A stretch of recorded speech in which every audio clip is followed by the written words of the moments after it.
Hello and welcome wherever you are viewing this. We're glad to have you in here today and have you a part of our community. So today we're introducing something wonderful. It's absolutely beautiful and we're so thrilled to share it with you.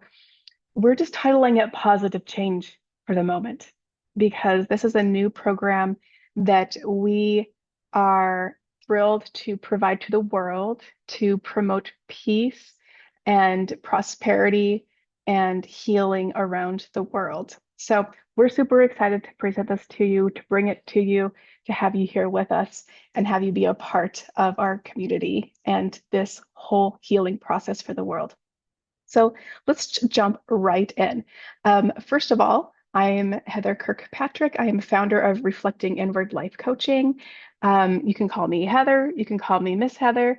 The reason why ms.heather is my email address is because I used to be a teacher.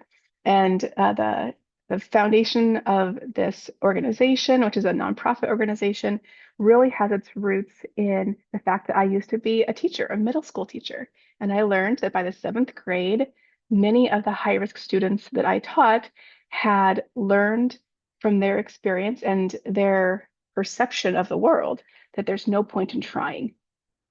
There's no point in dreaming. You're never going to get what you want. And they have no power and control. I'll just collect my check from the state, as one of my seventh graders put it. And I realized that if this is the next generation, we need to do something about it. We need to pull together. We need to work together to make a better opportunity, a better future for everyone, for individuals, for families, for communities. We can all thrive. We just need to pull together to make it there. So, positive change. I want you to see the big picture here. So, our mission with Reflecting Inward Life Coaching started out as being for youth, free one-on-one coaching for youth up to ages 25. And then it expanded to be pretty much helping anyone with anything. um, but then we created an even bigger picture. And our even bigger picture is to uplift and empower individuals, families, communities, and leadership. We're talking countries' leadership to thrive socially, emotionally, mentally, physically, and economically by providing scaffolded resources that build upon each other, and guidance that will increase awareness, healing within and between individuals. So we're talking about overcoming the stereotypes and biases so that we can better understand each other, so that we um, can love ourselves and others more fully. To understand between diverse groups and have compassion for ourselves and others, and to increase collaboration with a collectivist mindset. For those of you who aren't familiar with that term, collectivist mindset means that when we make a decision, we think about how it's going to impact the whole. We think about what's best for the whole and not just for me. Okay. Um, Next, increase the creation of new 100% natural, sustainable, fair trade business opportunities around the world. That means that we're going to be helping people find the right resources to learn how to start a business, whether it be producing an actual product like natural shampoo, natural bar soap for shampoo, which I started using about 6 months ago, and I love it. I love it more than I ever loved any other kind of shampoo in a bottle.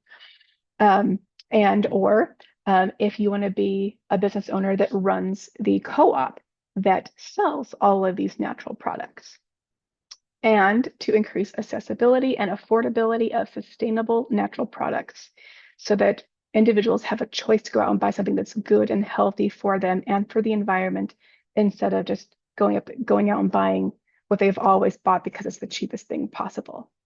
And of course, to increase working together as one. We as a species are one, and we need to start behaving that way, loving each other that way, supporting each other that way. And this is meant to impact the world. So increase all of these things around the world. Okay. Over time, these resources and guidance would reasonably lead to a decrease in hate speech and actions. such as criticism, gossiping, cynicism, degradation, name calling, hostile behavior, such as conflict, bullying, school shootings, riots, and so on, selfish behavior like competitiveness, comparing, lying, manipulation, and so on. And the big mama here is fear, a decrease in fear, which means a decrease in stereotyping, bias, prejudice, discrimination, convincing or rationalizing and justifying our behaviors when we've done something we probably shouldn't have done, assumptions, and generational trauma. These are just some examples. And I put an ellipses here, the dot, dot, dot, because there's so much more out there that is harmful and is hurting us individually, in families, in work relationships, as a society. And I made it blue because fear is so big that there's going to be an entire video just on the background, the history of fear and how it impacts us biologically and socially today. Also, I want you to notice that everything above that blue fear is actually fear as well. So whether it's criticism or bullying or comparing to others, all of those things are all done because of some underlying fear that we have. So there is going to be more on that coming, an entire video. Get excited because when we overcome fear, the world is ours to make a better place. Okay, so I know what some of you are thinking here. Some of you have a little bit of a critic in there, the cynic that's going, yeah, you expect this to bring world peace. You expect all the problems to go away because of this. No, I don't expect every single person to have like butterflies and unicorns going on throughout their lives and never have anyone be negative or never be hateful or anything like that. I don't expect that. However, there are people who are ready for this right now. And the more people who post this to their social media, not because they think it's possible to heal the entire world, but because the message is on point, because you agree with the direction and what needs to happen. If you post this, not because you think the whole world's going to change, but because you believe it's going in the right direction, post it. Put it on your LinkedIn, your Instagram, your YouTube, your Facebook, anywhere you want to put it, your Twitter, a link to go to this program, because somewhere in the world is someone this is going to benefit. So we can heal the world one person at a time. Okay, so this is the why. This is the big why. Okay, so there are so many reasons why. The first one came to my mind is peace. Every year around the beginning of December, people have this big old push for we want world peace, right? And so this is one way that we can approach that. So peace, personal and collective thriving, fulfillment, the sense of fulfillment and contribution individually within our communities, true equality and equity, balance. Nature is balanced. The human species is not.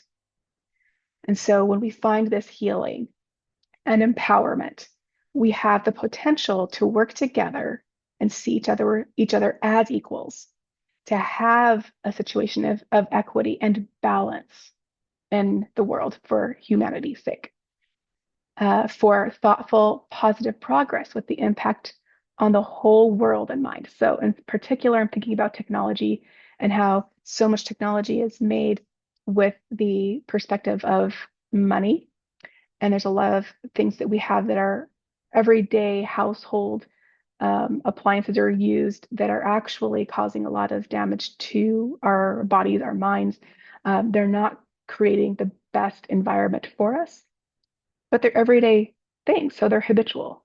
So I'm thinking, if we all are of one heart and one mind, and we're working together for the best for the whole, we're making better decisions on what we need to do to make this technology truly positively progressive for us and for generations to come.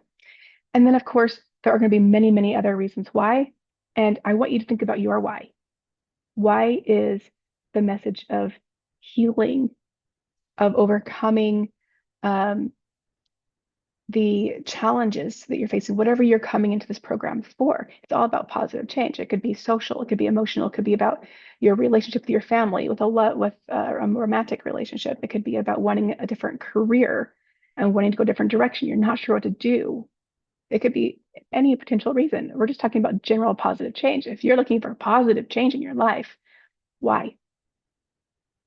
What's in it for you? Because chances are, if you're going to go through this program, it's going to impact your life and on all aspects: work, family, personally. It's just going to impact your entire world. It impacted my entire world. So know your why. Why is this important to you? And I'm doing this for you. Reflecting Inward Life Coaching is a nonprofit organization. I am bringing this program to you completely for free. It's not because I'm in it for the money. I'm not in it for the followers. I'm not in it to become famous. I'm in it because I see a challenge and I see the things that helped me. And with a background in psychology and in education and cognitive behavioral therapy and all of my different background experience, I'm bringing it to you for free because I know it's going to help. Okay, this is for you. It's for your children because I was some of their teachers. It's for all future generations, breaking generational trauma, for the human race, for all living things, because like it or not, we're part of an ecosystem and human beings have the largest detrimental effect on all other sub-ecosystems. We're harming them because we're hurt. And when we heal and we find a better way, it will positively impact all living things because we're all worth it. We're doing this because we're all worth it. Okay.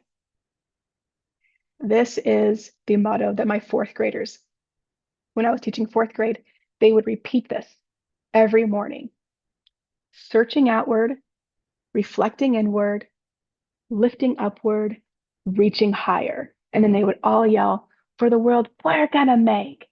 Because, as you may have guessed, my favorite film at the moment is The Greatest Showman. The way we think, the way we feel, the way we behave creates the world around us. And if we want to make a better world, we have to start thinking and feeling and behaving differently. So, welcome for the world that we're going to make. Okay, so the foundation of this program, the first part at least, is going to be based on self-discovery, healing the inner child, and then rediscovering the natural self. So let me kind of explain why this is the way it is.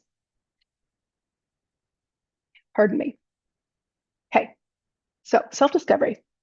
I used to have healing the inner child come first because it's so, so important. However, I started to see that there are a lot of people who couldn't vocalize a reason why the inner child did not deserve to be treated that way. For some reason, they felt that somehow they deserved it, somehow they weren't good enough to begin with, and that was just the experience that made them realize, oh yeah, I'm not good enough. Pardon me, I'm sorry.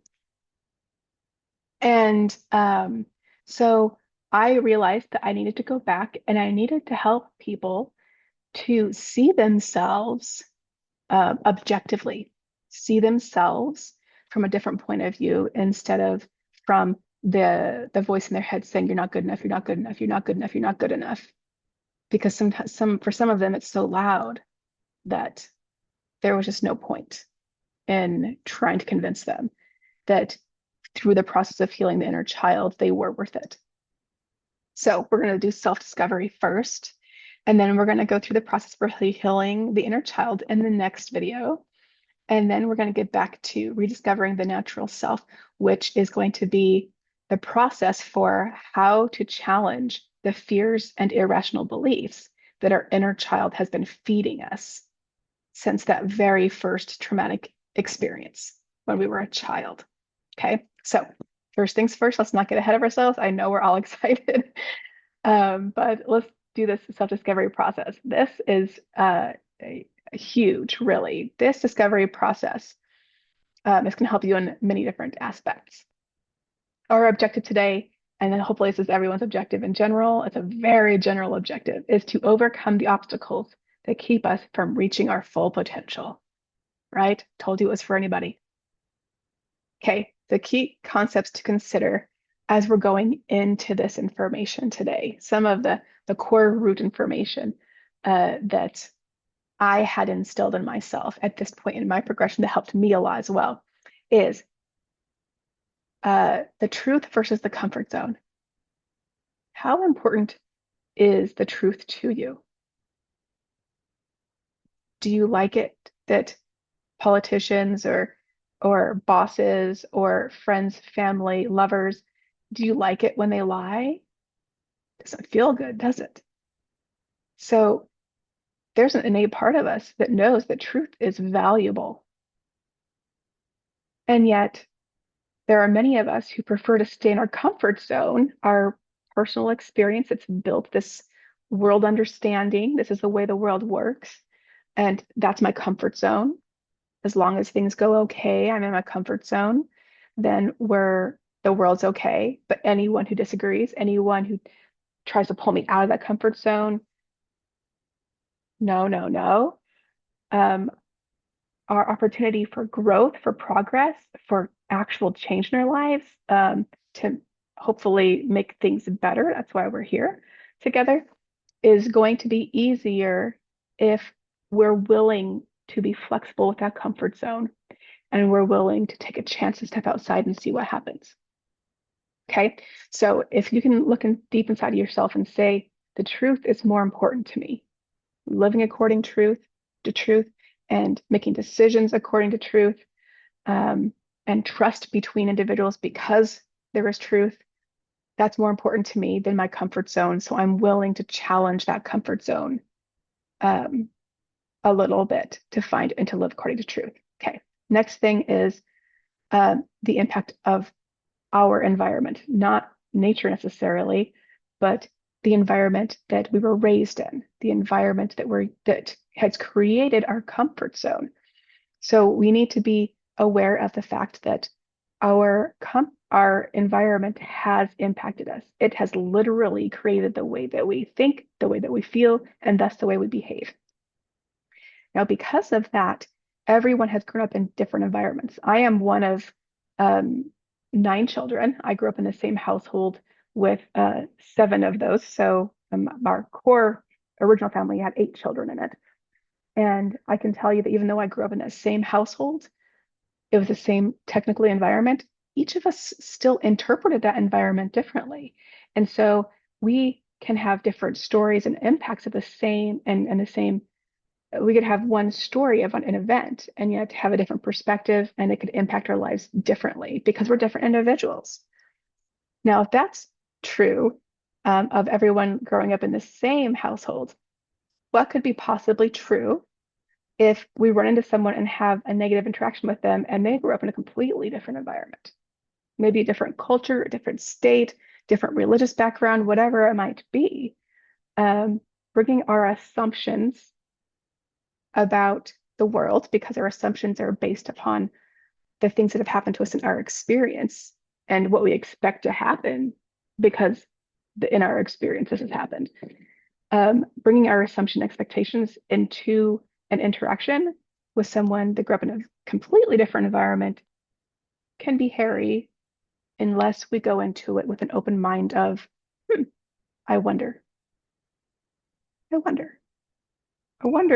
what's happened in their experience that is leading to this interaction right now.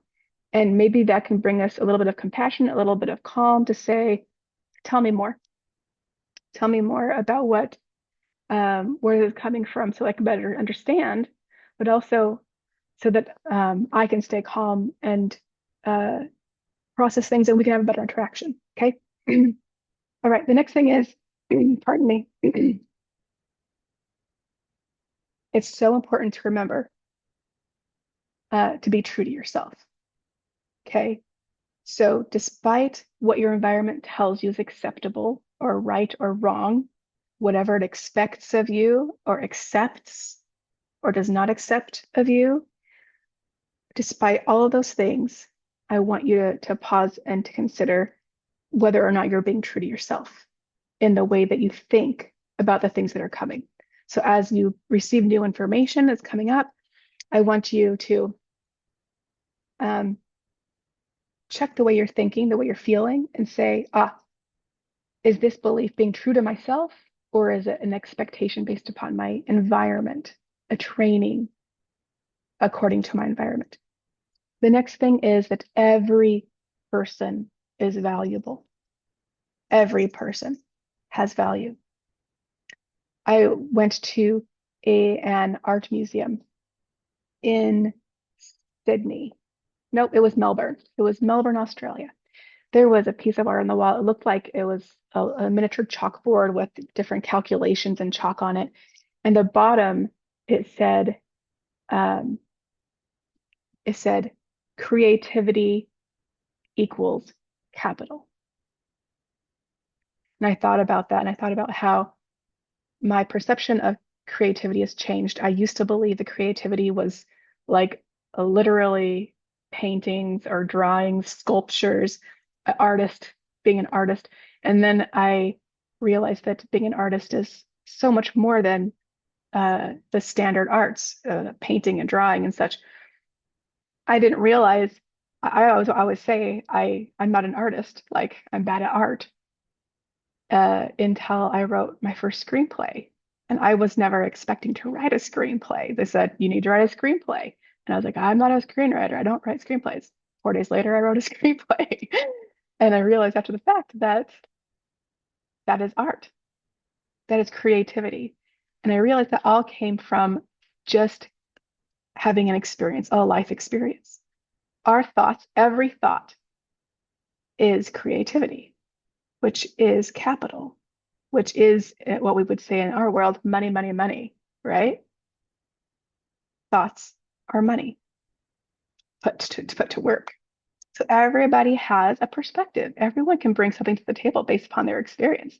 And that right there can create so much if we're willing to listen to everyone's perspectives and help them and allow them to be part of the creative process.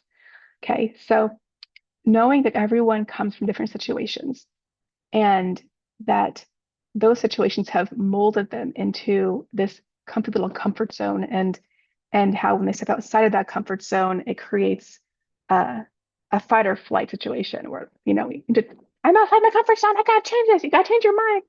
Justify things. Um, Everyone is dealing with this on a level to some extent. So have some compassion for other human beings who haven't learned yet how to work through them so that they have better experiences with other people and don't pass on their trauma to others. And also make sure you question assumptions. Again, our experience creates expectations and perceptions of what we're experiencing. How much of those perceptions are based upon assumptions that we have that might not be accurate? How comfortable are we considering that it's okay to be wrong, that we have not experienced everything there is to experience in the universe, and thus we're still learning? It's okay. It's okay to say, I was wrong about that, but I learned something cool and new, and this is what I learned. Okay, check your assumptions and remind yourself, going clear back up to the top, that the truth is more important than being right or wrong or even being comfortable. We're seeking truth together, and we'll get there. So, self-discovery. This first portion of the program of self-discovery, I took directly from my personal career profile, which is a free, because everything on there is free, a free activity on reflectinginward.org. If you click on free resources at the top, if you're on a computer, if not, go to the hamburger and go to free resources, and then click on life coaching activities. and then go down to my personal career profile. Oh, excuse me. This is actually under careers, I believe. It should be under both, but my personal career profile, the first portion of that activity is what we're about to do, and it allows you spaces to actually take notes. Okay, so as a Google Doc, you would just go to file, make a copy, name it, whatever you want to name it, and it's yours to edit. Okay. All right, so the benefits of self-discovery now. The benefits of this portion of the program are to remind you of your value. And for some people, they have this, the voice in their head is constantly telling them, I can't, there's no point, I'll never, they always, um, and it's this doom and gloom, excuse me, this doom and gloom that is constantly giving them an excuse or reason why they're not good enough. So after you do this process, you'll be able to go back and say, but they're wrong. The voices are wrong. I know they're wrong because this assessment I took for my strengths said this. And that assessment gave me those results because of information I gave it.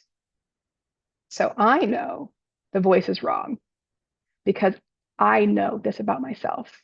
And you can always go back to it, see it right in front of your eyes. There is value to be able to seeing information before your eyes and not just having to think about it. Okay, it's also going to help you for job interviews and college applications. So you'll be able to think about experiences you've had in your life that are based upon the output you get for these responses.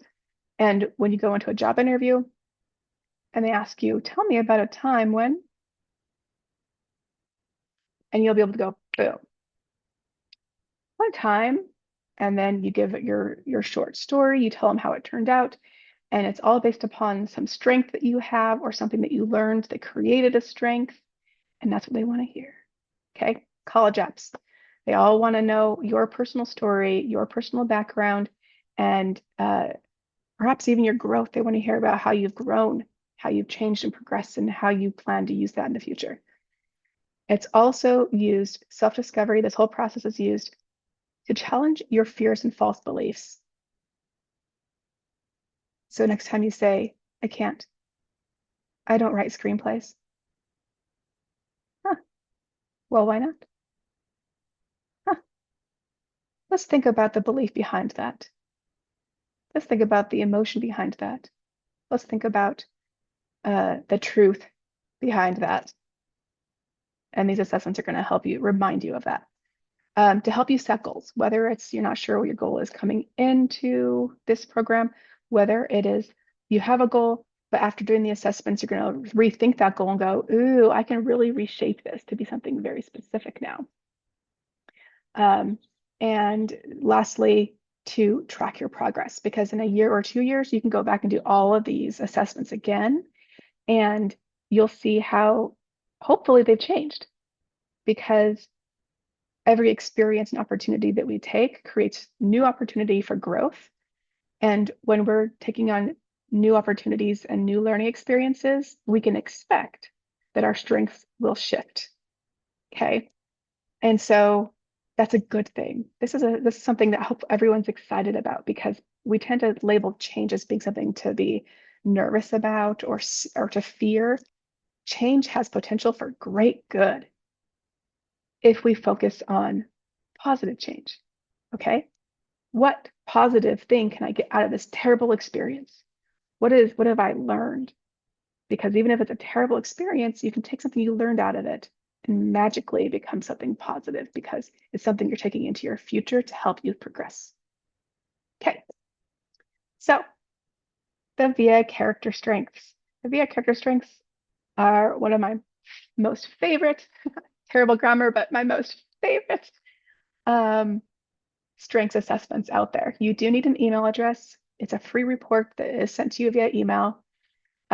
If you have this actual PowerPoint, you can click on the green. Any of the green that's a link. But if you don't, then I've put the web address in white below it. It'll take you about 20 minutes to do the VIA character strengths. The next one is 16 personalities, which is a form of Myers-Briggs. Okay. You do need an email address. You don't have to have an email address. It's optional. You can just get to the end and see the results. But if you want them sent to you, you need an email address. Takes about 10 minutes for that one. The next one is the High Five Strengths, which is equivalent to the Clifton Strengths 2.0 test. Clifton Strengths costs. High Five Strengths is the equivalent that does not. You do need an email address for that as well. It'll take you about 20 minutes. And then Gardner's Multiple Intelligences. I love to do this one with my students. And I would put it on their desks, and I would put a spider board on the backboard so everyone could see how people, the people in their group that had similar intelligences. So this comes from Howard Gardner and his theory that the IQ test for academic intelligence was not necessarily a broad spectrum to include all the variety of intelligences that exist in the world. So I would have all my students do this. They could see how smart they were in whatever area their strength was in. And you do need on this one to save the link at the end. So when you get to the end, if you want to keep your results, save the link. I highly recommend that you just write these down or open a document somewhere and just start typing in all of your assessment responses. And then this last one is not necessarily there we go, is not necessarily an assessment. It's more of an activity that I created that's available on reflectinginward.org. And it's your personal core values. It'll take about 10 to 15 minutes because it's a Google Doc. Just go to File, click File, make a copy, name it whatever you want to name it, and you can go in and just edit it yourself. However you want to highlight the words, whether it be changing the color or the background or whatever around the words that you select. And you'll see what I mean when you get there. About 10 to 15 minutes to do that. Now, I want to point out that I do not expect you, nor do I want you to do all of these at one time. As a matter of fact, I think that allowing them time to really soak in, to ponder over it, to think about how it makes you feel is very important. So I encourage you to take a full week to do this. Maybe do one per day and save your journaling time for the last couple of days after you have a time to really reflect about all of them. Okay.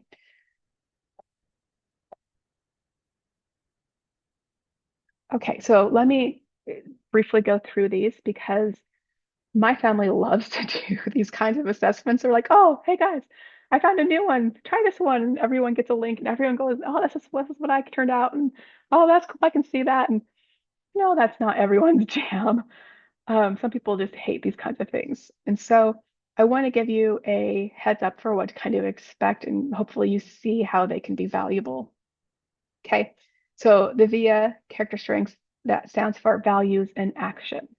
Okay, and the reason behind that is because the things that we do the most frequently, that we act on the most frequently, tend to be aligned more with our values, what we think is important, obviously. And the more that we do them, the stronger those become. Okay, so there are six different areas. So the first one is wisdom, and underneath wisdom are creativity, curiosity, love of learning, judgment, and perspective. The next one is courage, with bravery, honesty, perseverance, and zest. The third one is transcendence, which is appreciation of beauty and excellence. I've been watching the 2024 Olympics recently, and I keep looking at, no matter where they're from, I just keep looking at them in awe because I really just appreciate how amazing they all are. It doesn't matter where they're from. Oh my gosh, they're amazing. The next one's gratitude, hope, humor, and spirituality. The next section is justice with leadership, fairness, and teamwork. And last is temperance with forgiveness, temperance, self-regulation, and prudence. And I said last, but that wasn't last. Humanity is last, with kindness, love, and social intelligence. Now, I say last, and I don't mean last meaning the least important. That's just the last on my list. um, so what I love about the VIA character strengths is it does not give you a percentage. It doesn't tell you that your 0% is prudence, which prudence for me was toward the end, I'll be honest. I had, when I took this about a year and a half ago, last, um, prudence was toward the end. I struggled with not putting my hand to mouth. Putting my hand to mouth too much, like just habitually eating for no reason, you know. And so that's something I've been working on. It has improved. I know it has, even though I haven't retaken the test. But like I'm saying, over time, as we work on things, we set goals, make plans, adjust them, and we look at our strengths and say, how can I use this strength to meet this goal? We can improve. And I have, and I know you will. Okay, so just so you know, my top 5 values in action strengths are, and I encourage you to do the same thing, list out your 5 top strengths: creativity, love of learning, love, hope, and curiosity. Now, 3 of them are from the heading of wisdom. One is humanity, and the other one is transcendence. When you get your results, you will get an explanation like the one that's listed here on the screen. Thinking of novel and productive ways to conceptualize and do things includes artistic achievement, but is not limited to it. And I love that it said that because, as I mentioned before, I never saw myself as an artist until I wrote the screenplay and the lyrics to the 11 songs that went with it. Okay, so I was a deep thinker, I was a critical thinker, I was a problem solver, and I didn't realize all those things were still creativity. Okay. So all of them are going to be important. It doesn't matter what your top 5 strengths are, all of them are important. And I want you to remember that because everyone has strengths and we need to use those strengths together in order for us to truly thrive, for everyone to thrive. It's a good thing that we're not the same. We need differences. Okay. Okay. 16 personalities, or the Myers-Briggs. You will find the 4 different sections here: analysts, diplomats, sentinels, and explorers. And again, if you have this actual slideshow, you can click on, I'll show you really quick, personality types. Here we go, analysts. And this is what I love so much about this version is they have characters to depict you, and you kind of feel like it empowers you a little bit. Diplomats, sentinels, and explorers. Okay, so mine, when I did this one, I think about a year ago I was a protagonist. Okay, so I'm the person who is trying to help everyone succeed. And there we go with the sword. Yes, we will succeed. Okay, all right, let's go back to our PowerPoint or let's see. You can get more detailed information at this other website if you click on this link, and then you can click on each individual one, and it'll tell you about it and what each one stands for. Now I want to show you an example of the ENFJ. Most recently, when I used to be an ENTJ, and now I am an ENFJ. Again, change is good. It's good, you know. The difference between the F and the T is feeling versus thinking.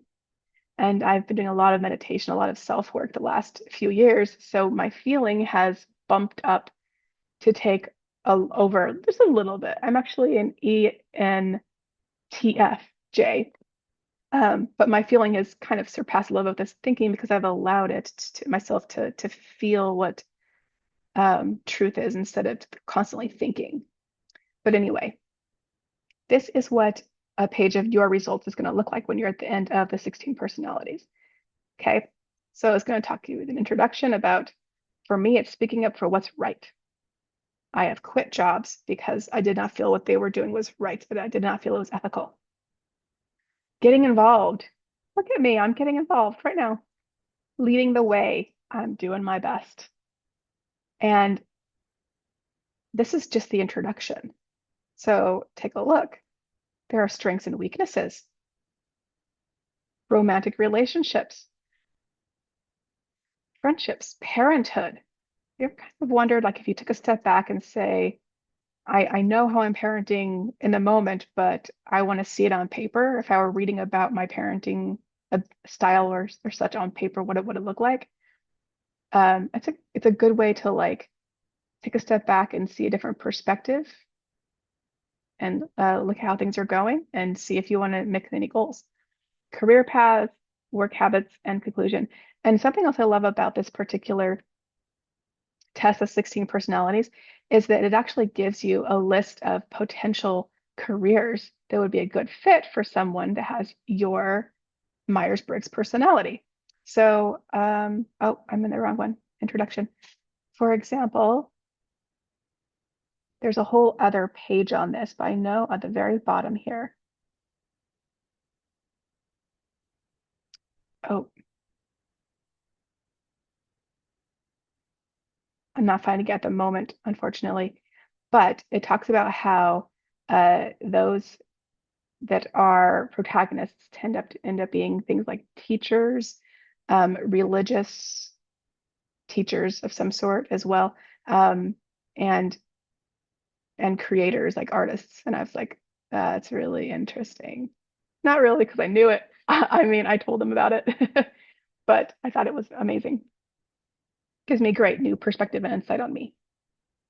Okay, so the high five strengths.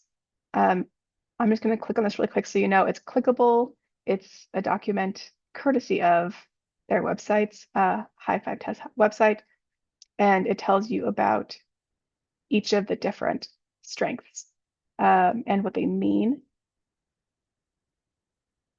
And you're probably thinking, well, that one looks kind of a lot like, the VA character strengths and such, or even 16 personalities. Why am I doing all these different tests that are telling the same thing? Sometimes when we take a test, a word doesn't resonate with us, but when we take another test, that word resonates with us, but it's equivalent. And other times, they just have a different way of giving you information, and all of them are valuable. Now, I want to give you a high five strengths example. These are actually mine, my high five test results catalyst. So I start things. I'm a doer. I go out and I start. Oh, the wave, start the process. Coach, life coaching. Empathizer, very important in coaching and teaching. Philomath, a love of learning new things. I think this is why it was a little bit easier for me maybe to heal my inner child, to transition to being compassionate toward those who have harmed me, because I love to learn and I'm open. I'm open to new information, which allows me to question even myself. Optimist. I would say I'm definitely an optimist. And you probably do too, based upon my big picture goal, our big picture goal together, right? Gardner's multiple intelligences. There are 8. And so there's verbal and linguistics, logical, mathematical, visual, spatial, bodily, kinesthetic, musical, interpersonal, and naturalistic or naturalist. In case you're interested, mine are intrapersonal. So I'm good at looking inward, reflecting inward, and I'm good with other people, with people.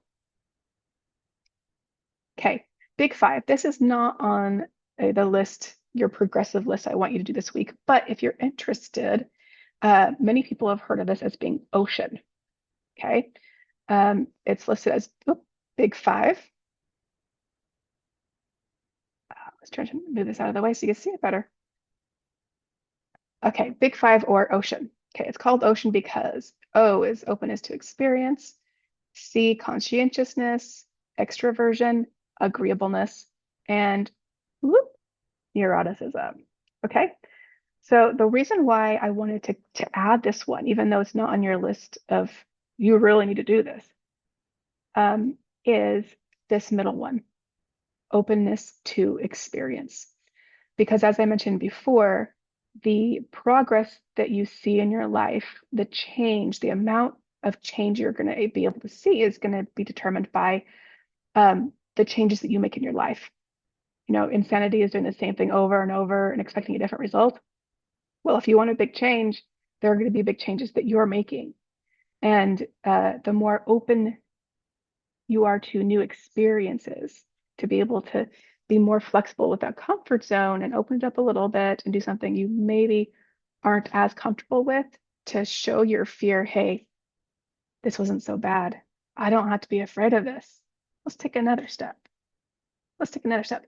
This is the love of learning that I have. Love of learning is, let's take another step. Let's take a bigger step and see what I can learn, because the more I learn, the bigger my perspective is and the bigger my comfort zone is, which allows me to be more free and experience more in the world.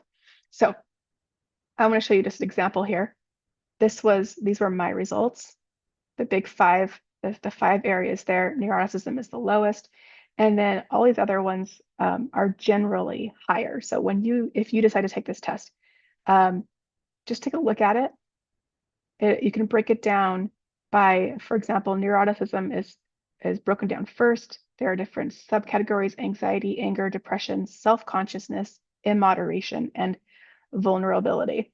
Now, these are all going to agree with each other because you're the one taking the test. But look at this, immoderation. This is my highest of all my neurotic tendencies is immoderation, not being able to be moderate. Right.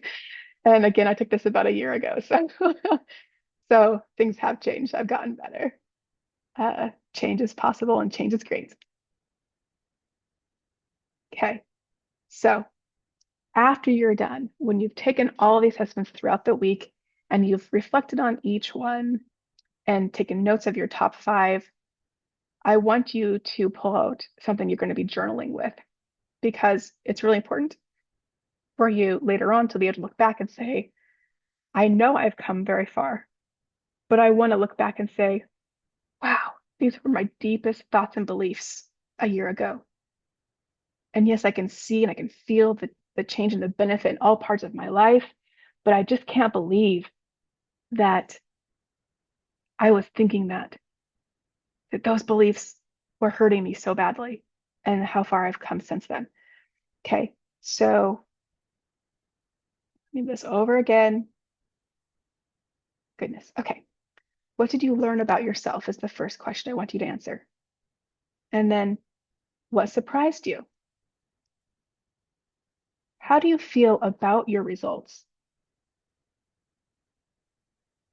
What are your favorite results, or maybe your favorite assessment, and why?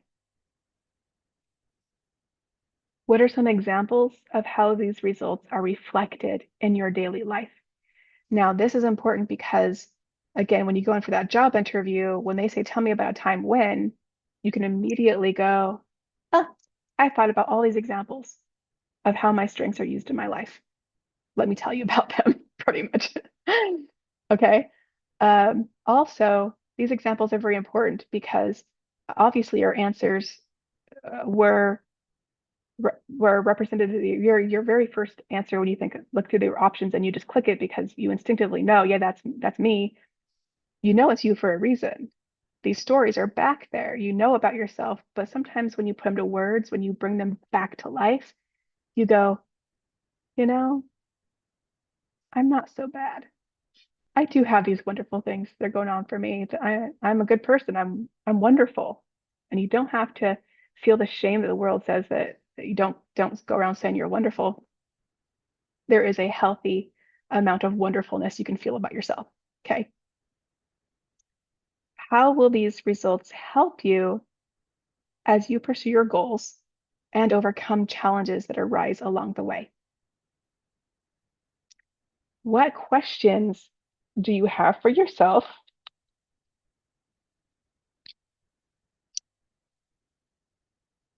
And that's an interesting one because most people go, what do you mean? What questions do I have for myself? Like now that you have all this information, like literally you're looking at this information right in front of you. And if you're still, you're just quiet and still, what questions come to mind? Are you thinking about you, about how you are, who you are? What questions do you have for yourself, about yourself? And then this last one, for those of you who may be still struggling with feeling like you're valuable, feeling like all this on paper, uh, I really thought I'd feel better about myself. This means nothing to me. I'm still a piece of doo-doo in a bag somewhere. Like those of you that are still having a struggle with accepting that you're valuable, I want you to consider, what would you think about these results if they belong to someone else? Remove yourself from the situation and just look at the answers and say, what do you think about the results if they were someone else's? And what would you think about that person? It's so much harder for us to think of the positive things about ourselves than to think about the positive things about other people. We tend to say, oh, they're so great and wonderful, and I'm so blah, blah, blah, blah, blah. Or the exact opposite. I'm so great and wonderful, and they're just, ugh. But that particular response is just evidence that there's something going on inside of us that needs to be looked at when we point our finger and say they're terrible and disgusting and criticize other people. But we're fine. That's an indication that there's something that needs to be looked at. So um, stop it and consider that, you know, these results, whatever they are valuable, are wonderful, they're necessary. We need you in the world. We need you to bring your perspective, your strengths, your values, everything, and to find your group, to collaborate on your mission, your goals, the things that are important to you. Your community is waiting for you to collaborate to make this world a better place because you're in it. Okay. And of course, if you have any questions, you can email me, ms.heather@reflectinginward.org, for free resources. If you have liked this particular video and you want to see more free resources, go to www.reflectinginward.org, click on free resources, and let me know if you need anything. I look forward to the next video with you, and I look forward to answering your questions and helping you resolve any challenges that you might be having in this process. You are loved, you are wonderful, you are valuable, and I believe that you can make a positive change for yourself and for the future that you want to have. I love you all. Have a wonderful day.